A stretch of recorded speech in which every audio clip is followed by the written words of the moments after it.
Am I the a-hole for canceling all of my stepkids' tickets for our family vacation while my husband and I are still going? Buckle in, it's gonna be a long ride. My 48 husband, Randall, 50, have been together for 14 years. Randall has 4 children, 2 sons, Kyle, 26, Alex, 24, and 2 daughters, Savannah, 21, and Cassandra, 20. It's important that y'all know, as we get into this, that the oldest and the youngest are not his, biologically, but he's raised them as if they were. When Randall and I first got together, 3 of his children were in elementary school, and the oldest was in the middle school. They really didn't take to me at first, as they wanted their parents to be together like any child would. I completely understood, and I gave them plenty of time to spend with her father when we were with them. I'd busy myself with shopping or visiting my own family. Eventually, we bonded and began spending time together. I do birthdays and holidays big for them and got to where we go and do things on our own when my husband had to work, and he's always worked a lot. Here's my issue. Over the last several years now, they've adopted this sense of entitlement towards us, but mainly their father. When we go into town to visit, we live 5 hours away. They'll rarely make the effort to spend any time with us. So, we'd typically end up doing things on our own and then coming back home. Lately, we are of the mindset that we shouldn't have to drop everything and come to them every time anymore. Especially when we know that most times, they're not gonna show up. And they're adults. If they want to see us, they can make a trip to where we live. These days, their phone calls consist of asking for money for gas, groceries, to hang out with friends, or to help fund their trips with their mom. Randall used to send money for everything they would ask for, but has now begun to say no and to really put his foot down. He's told them that they need to work for the things that they want, and that everything is not always going to be handed to them. Anytime he says no or that we can't help right now, it's the silent treatment for weeks and sometimes months. We're coming to the part where I'm questioning myself and my decision to cancel their vacation. Early fall 2022, Kyle told us that he and his girlfriend were expecting a baby. We didn't even know he had a girlfriend, but that he doesn't think he wants Randall to be part of the baby's life because he isn't Kyle's biological father. This man raised this boy from 8 months old and did everything that a father should do, but he's not good enough to be grandpa? But he said he'd let us know. So we proceeded through birthdays and the holidays, and of course I went all out as per usual. Now, right after the new year, I received a phone call from Kyle asking if Dad and I could help fund their baby shower. It would go towards food, decorations, and the venue. I said yes, and I went ahead and sent him the money, and he told me that in a week or so, he'd give me all the details of the baby shower and to expect the invitation in the mail.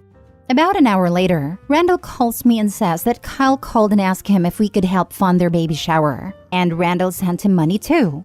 Randall was furious that it took us both for money, but he left it alone and we didn't hear from any of the kids after that. Mid-March comes along and we're visiting with my husband's family when his sister-in-law asked why we didn't go to the baby shower the previous weekend. Because we didn't know about it.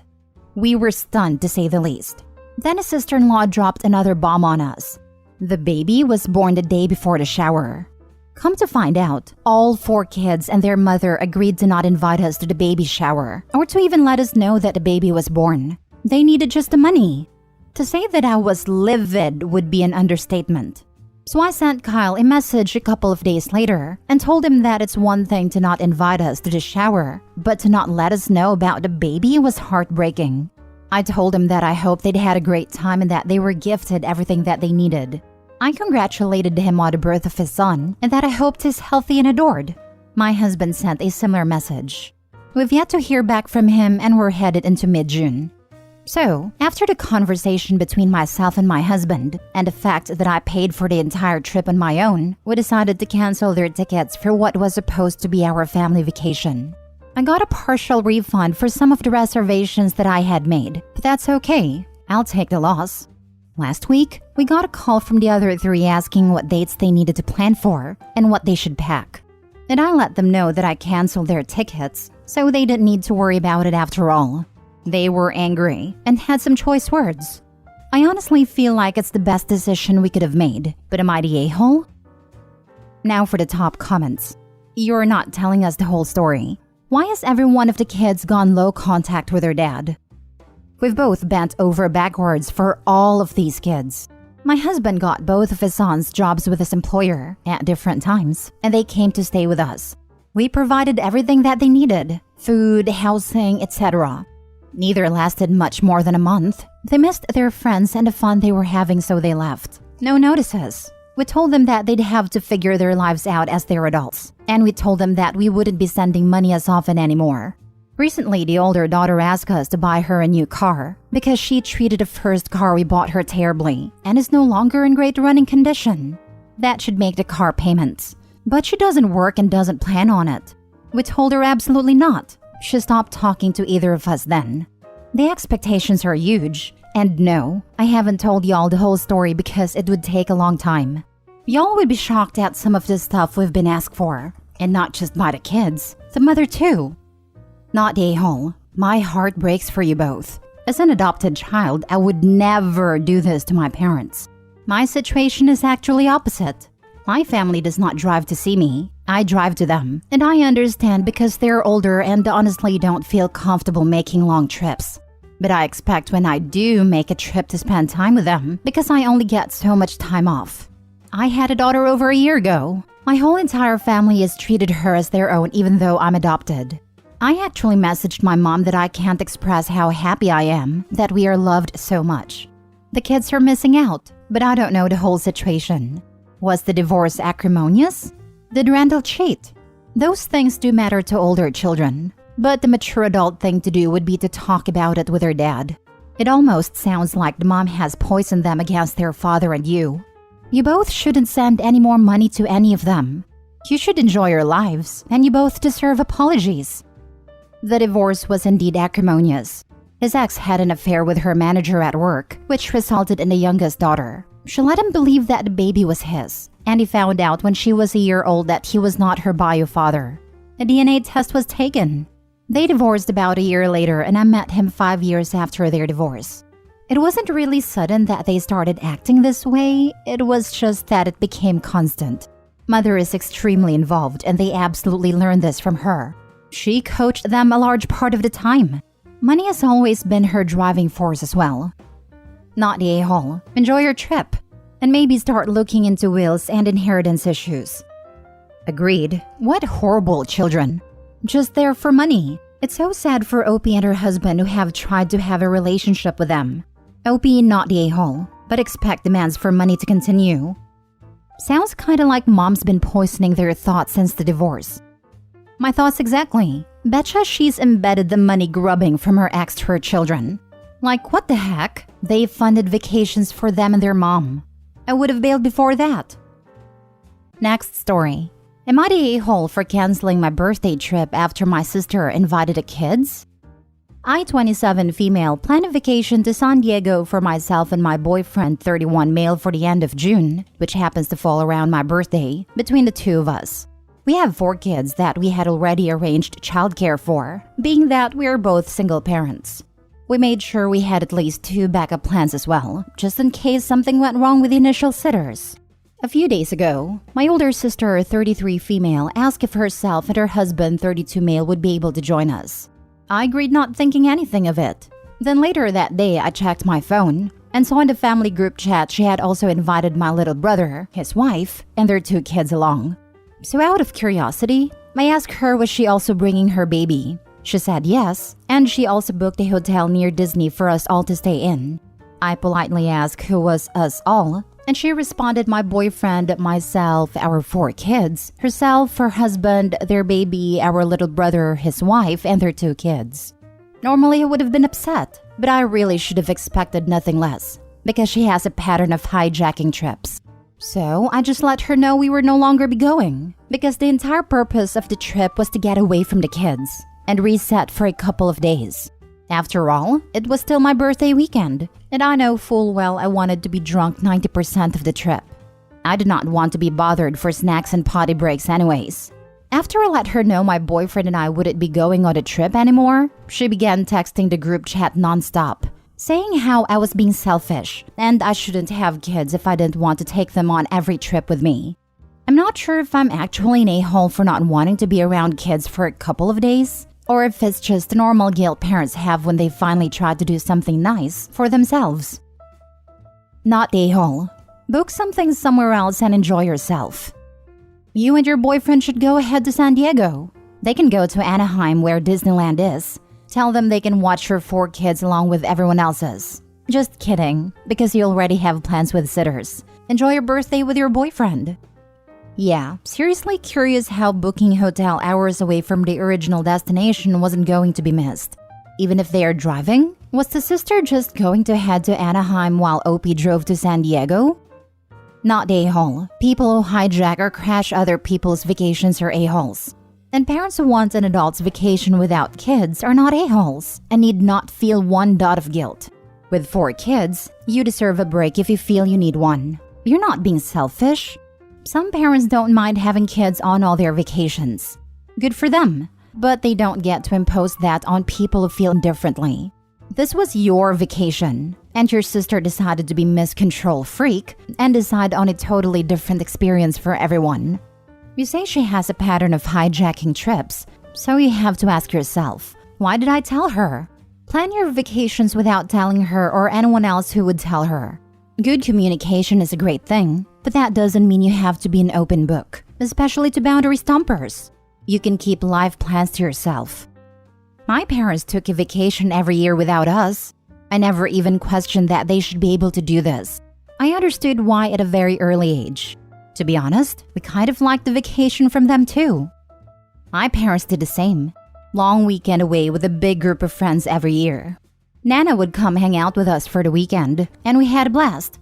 I mean, she taught us to play poker and make ravioli and bolognese. We had more fun than the adults who were on vacation. You're absolutely not a-hole, OP. Not a-hole. Call it out in a group chat.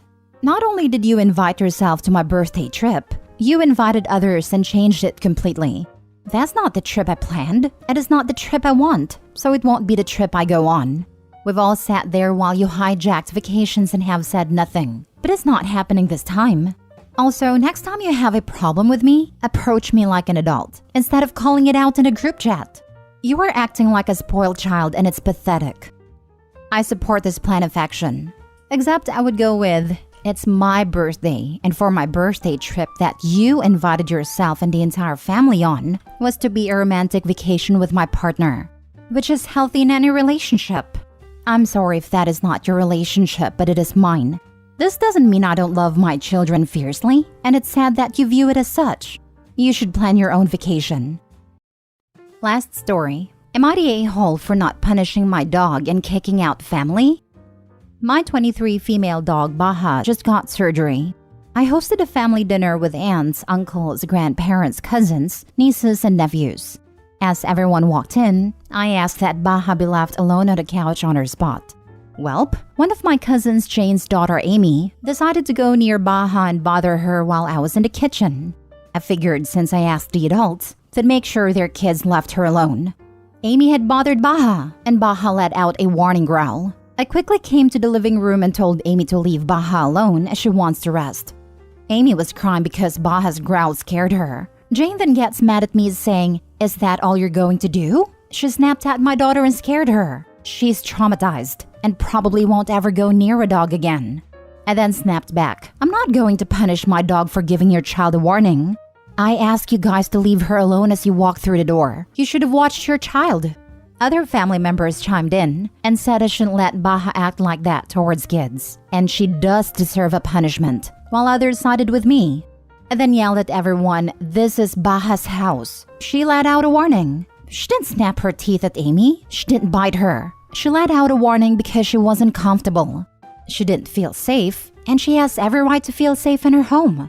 So if you guys have a problem with me not punishing my dog because she let out a warning, and I will say this again, because she didn't feel safe in her home, then you may leave her home.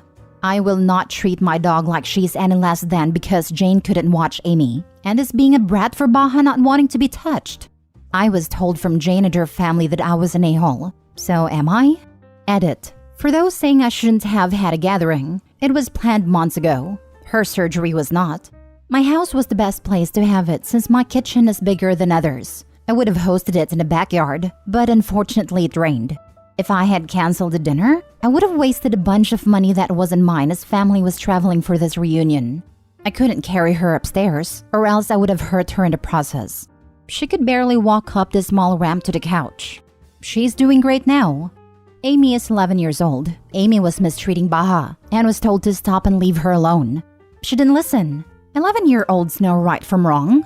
Her 3 to 7-year-old cousins listened better than her. They were told once to leave Baha be. Even when they were near her, they were just petting her and she didn't mind. But their parents wanted to let Baha rest, and they listened. Not the a-hole. You backed your dog who did exactly what a person would hope for. The dog didn't bite. It was a warning growl. Probably not the first warning either, just the first vocal one. I'm pretty confident anyone blaming the dog owner has terrible kids. So much this. The dog showed restraint by not biting and communicated in the only way dogs can. And what the heck do the family mean punish the dog? Like, how do they want her to punish Baha? And it's even more outrageous that they want her to punish an animal who just had surgery and basically said, "Leave me alone, I don't feel well." The family members who are not on OP's side are wild. Also, definitely not the a-hole. If you disrespect my dogs in their own home, their own safe space where they can relax, you can GTFO immediately. I actually stopped seeing a woman once because she didn't really like dogs, and she told off my lurcher for coming for a hello sniff. And poor Mabel went to the other sofa and had her ears back with her sad face because she didn't understand what she had done wrong. Broke my heart, and that was an immediate end to that relationship. I don't understand adults that do this. We have a bunch of nieces and nephews and some younger siblings that spend time at my house, and all of them know that this is the dog and cat's house. And if you can't be nice, you can't spend time here. All the kids get it. Why can't adults? Not the a-hole. Never ever punish a dog for a warning growl, because the next time they will skip the growl and go straight to bite. Growl is the last step on the ladder before bite.